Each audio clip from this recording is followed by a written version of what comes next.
Hello, Phil here, and tonight I am going to review the 2021 movie Godzilla vs. Kong, which actually is one of the American Godzilla movies. I believe it's the fourth one ever completely produced by an American company. I saw this the other day on HBO Max, and I have a lot to say about it. And a lot of it's very good.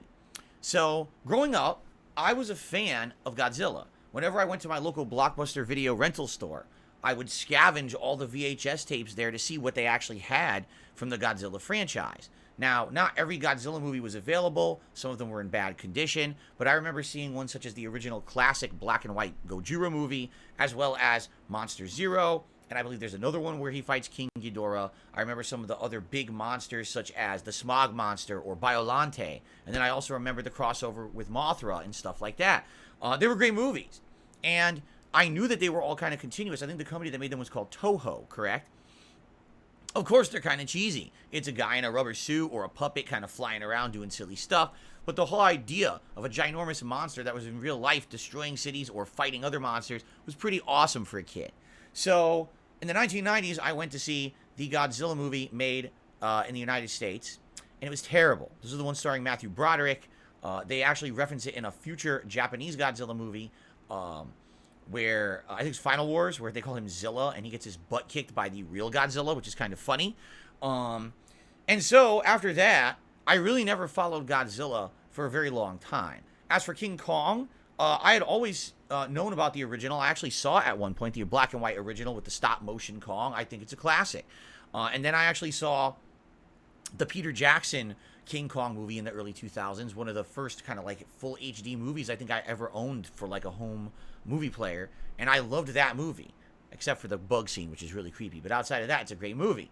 And then, when it was announced that Godzilla would be rebooted, I actually did see the first installment in 2014. This is the reintroduction of the character, again, an American-made movie. This one was much better than the Matthew Broderick Godzilla movie from the 90s.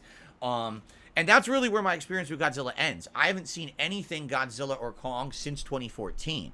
Now, this movie, which I didn't even know at the time, is actually the fourth movie in a series. I guess Godzilla had the 2014 movie, then he had a sequel called King of the Monsters in 2019. I didn't even know that movie existed. And then apparently King Kong had his own reboot movie called Skull Island that came out in 2017. So this is actually the fourth movie in what they're calling the Monsterverse series. I think that's kind of neat. It gives me retro vibes back to the throwback days of being at Blockbuster Video, renting all these movies that had a continuous plot line starring Godzilla. But I actually didn't know that this was its own ongoing series, and it's kind of neat to know that people, like it and it's successful. So, I went into this with no preconceived notions of what it was going to be. I really liked the movie, but I almost kind of feel like it's a misnomer. And what I mean by that is it says it's Godzilla vs. Kong. Now, understand, I'm definitely going to give plot spoilers in this review. If you haven't seen the movie yet, I strongly recommend you don't watch this review, all right? What I'm saying when I say it's a misnomer, I mean, really, it doesn't feel like a Godzilla vs. Kong movie at all. This very much is a King Kong movie. King Kong kind of opens the movie as a sympathetic figure. He's trapped on this Skull Island in this encased virtual environment. Apparently, during the events of Skull Island, I guess some people had learned to caretake for him. And so he's in this virtual environment, and he knows it's virtual. He knows it's not real. He knows essentially he's in a cage with these 3D projections. He's even throwing a tree at the fake sun because he's angry because it's not the real sun. He's interacting with a human girl who apparently is deaf, and they do sign language to each other, which is really neat that Kong can directly communicate with the humans. I don't recall that in the classic Kong movies. That's kind of nice that he has a human touch to him. And it also shows his level of intelligence.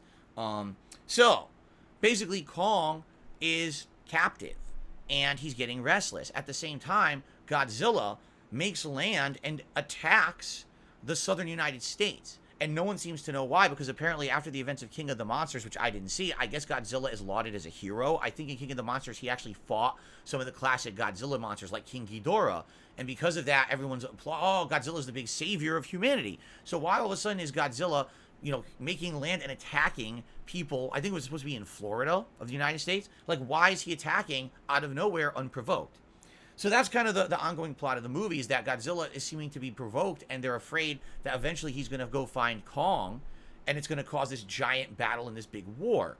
So the humans devise this plan that what they want to do is try to get Kong to another area that they're calling Hollow Earth. Now, again, not having seen the previous movies in the series, I don't know if Hollow Earth was explored previously, either in Skull Island or King of the Monsters, but I guess the concept of Hollow Earth is kind of like, you ever saw Journey to the Center of the Earth or read the book? I think it's a Jules Verne book. So basically the idea is that there is a prehistoric world within the planet that's been pristine and kind of preserved for ages. And there's these large creatures that live there, like dinosaurs and stuff, that are still alive. So the humans essentially are thinking, oh, well, there could be stuff in there, and if we can get Kong to go there, maybe he'll lead us. Maybe Kong has a remedy. They're surmising that King Kong came from there, and may have memories of having come from there. And so they're thinking, if we take him to this area where we think that we can like kind of drill into the earth, then maybe he'll go down there and he'll lead us the way on how to get down there, and we can find out a way to maybe defeat Godzilla, because it seems like Godzilla is completely unstoppable and he's just attacking places willy-nilly, and they're not okay with that, obviously. So that plot line is one plot line where essentially there's a corporation working with a bunch of scientists who are actually helping to take care of King Kong, and they want to get to the center of the earth with Kong to figure out if there's really a center of the earth, if there's technology down there or something that can help them stop Godzilla. On the flip side of this, there's another plot line starring another group of humans that are completely superfluous to anything, and I kind of call this the Transformers syndrome. What I mean by that, or the Transformers effect, is back in the original Transformers 3D movie in the 2000s, there was a group of humans that literally didn't affect anything, but were only in there kind of have comic relief and to have like a human touch to the story. And there's definitely a group. It's, of all people, Millie Bobby Brown. That's right, the actress who plays, I think, what's her name, Eleven in Stranger Things. If that's the character's name, it's been so long, I haven't seen the show in a while. And then a couple other random characters. There's like her friend who helps her. And then there's a conspiracy theorist nut who apparently is working for this major corporation that's trying to get Kong to the center of the earth. And he's under the impression that they have some kind of hidden technology or hidden agenda. And that's why Godzilla is actually attacking humans. So this girl, Millie Bobby Brown, and her friend somehow find this hidden conspiracy theorist who runs this conspiracy podcast. They team up to infiltrate the corporation and find out what is the truth behind everything. It's a completely, I'm serious about this, it has nothing to do with the movie. If you like ignore this plot line and cut it out, you'll remove like 25 minutes from the movie, and the movie would be shorter and probably too short. But really, they're just, I don't feel like the characters add anything at all. What it feels like is these are, like, for example, Millie Bobby Brown was taken, I guess, from a previous Godzilla movie. And what they wanted to do was combine all the characters to have them all in the movie. It's like, so you have the Kong cast is going to the center of the earth. The Godzilla cast is going to infiltrate the corporation. But it's kind of annoying. I just want to follow what's going on with Godzilla and Kong. I don't really care about 5,000 humans getting intertwined into the plot, okay? But again, same thing they did with the Transformers movies. I get why they do it. It was just about monsters. There's no human touch. There's no human connection. Where's the emotion? I kind of understand that. I just didn't really enjoy that plot line that much. So, long story short, Kong gets to the center of the earth with the humans, finds all this hidden technology, finds like a base that's he gets in by putting his handprints on a door and stuff. He finds a supercharged axe that has some kind of unknown technology charging it. It's just wild, all this stuff. So then, basically, they're going to have this big showdown. They want to have a showdown between Kong and Godzilla. Now, by the way, Kong and Godzilla do fight a couple times in the movie. At one point, they're trying to get Kong to this entry point into the center of the earth, and Godzilla attacks him, and they have this fight on a bunch of ships. It's okay, but it's kind of limited because they're on ships, and they're kind of like juggling on the ships, and it's not as interesting as if they were just on solid ground, but I think they were doing it as kind of a teaser to what the real fight's going to be. I think that the CGI in this movie is really good, and I'm a critic of CGI. I really do feel that modern CGI in a lot of ways is a crutch and is not done very well, but I think the CGI in this movie is great. I don't have a complaint. I think the fight scenes were believable, as silly as they were. Like, for example, in one scene, Godzilla has his tail, and he just puts it down and destroys 2 ships. Then in the next scene, he's just standing on a ship. Like, wait a minute. In the scene before, you were so big, your tail crushed 2 ships in one swoop, but now you're so small that you're standing on top of one of said ships, and it's fine, and you're fighting Godzilla. It doesn't even make any sense. But they do shit like that with movies like this, okay? So it was a little weird, but still enjoyable. The first fight, like I said, was kind of a half fight, because it was the first time Kong and Godzilla fought, and it was really like a wrestling match and some punches, but, Godzilla has all these supercharged beams coming out of him, and King Kong doesn't have the ability to do that, so he just has to dodge constantly, and essentially he's always at a disadvantage.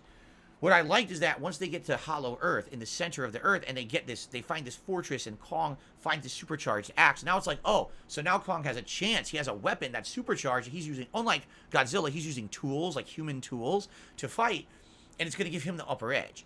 So then there's a big culmination at the end and a big reveal. So this is another huge plot spoiler. Basically, the corporation is evil. Oh, what a shock that the human corporation that designs technology is evil. That's never been used in a movie before, right? So this corporation was basically trying to use previous data from fights like Kong and Godzilla fighting to do research and weaponize them. So what they had done is during the previous movie, I guess Godzilla beat King Ghidorah. So they kept King Ghidorah's skulls. And it's revealed in this movie that King Ghidorah actually has like psychic abilities and would communicate. The three heads would communicate via psychic communication. So since they kept the skulls, apparently the skulls, whatever this is, this alien technology or whatever, they could still communicate via a psychic connection. So they've created a giant monster, and this monster is going to be psychically controlled by a human sitting inside of one of King Ghidorah's skulls, and the other skull is inside the monster. And there's a big reveal. The monster is Mechagodzilla. Now, that's a huge twist for those who used to watch the old Toho movies. Mechagodzilla was a staple opponent of Godzilla who showed up at least twice in the movies. It's the humans fighting back against Godzilla, making their own version of Godzilla that shoots all kinds of missiles and lasers and everything. So this is kind of a neat twist because it's called Godzilla vs. Kong, but in reality, the actual opponent is Mechagodzilla. It's kind of a twist ending. And by the way, Mechagodzilla is technically being controlled by King Ghidorah because when the humans launch Mechagodzilla to try to fight Godzilla at the end of the movie, guess what? King Ghidorah's skull somehow fries the humans, and now Ghidorah is controlling Mechagodzilla even though he's dead. It's really weird. I don't understand it, but yeah. So now Mechagodzilla is running amok and is uncontrollable by the humans. So now the humans are like, oh shit, hopefully Godzilla kills it. Well, guess what? Mechagodzilla is beating the shit out of Godzilla.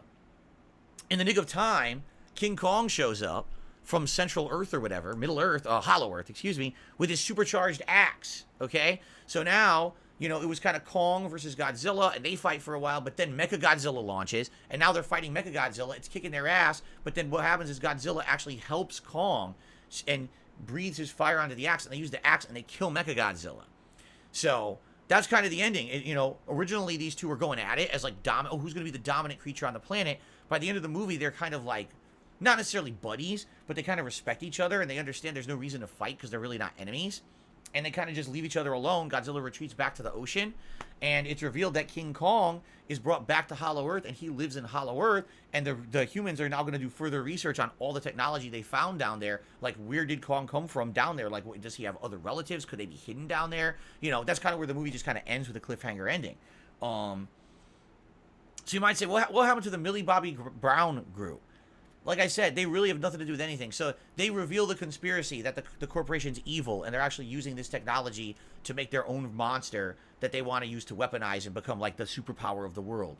And then during the final fight between Mechagodzilla, Godzilla, and Kong, what they do is they basically sabotage the equipment at the corporation. They break in and they kind of sabotage it. And it allows Mechagodzilla for like a quarter of a second to be open, and that's when Godzilla and King Kong strike, and that's what allowed them to beat him. It's kind of silly in that regard. Obviously, the two of them teaming up would have beaten him anyway. They didn't need the half second of opening or whatever. It's kind of dumb. And like I said, it was just a real reason to justify having another group of humans from the Godzilla franchise, I guess, to be in the movie.